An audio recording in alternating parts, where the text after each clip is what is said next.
कैसे ईमान से वही तो नैना बड़ कटीली है।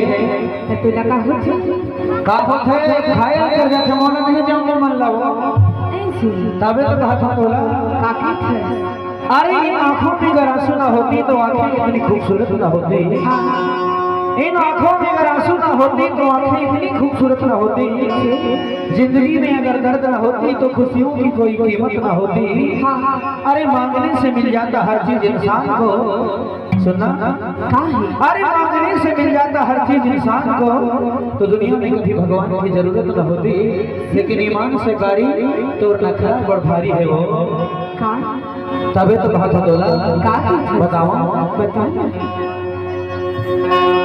नहीं गाड़ी तोर गजर गाड़ी मृग भवन से रिंगना भारी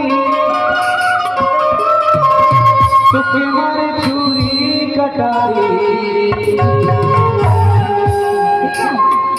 अरे कारी कारी तोर बड़ा नखरा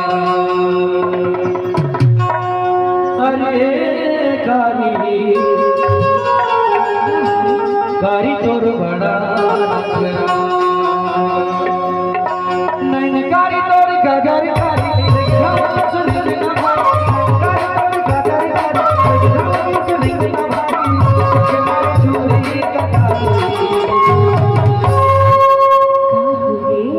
अरे कारी कारी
तभी तो कहा था वही तोला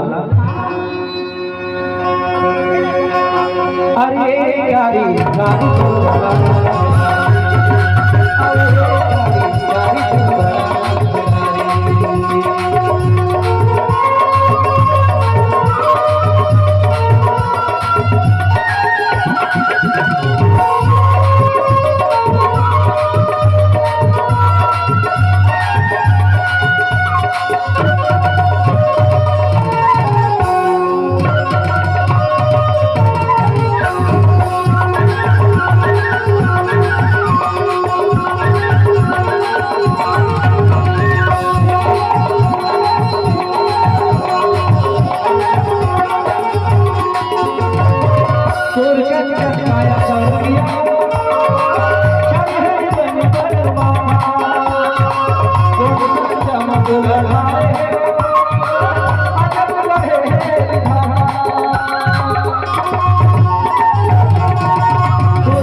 प्यारी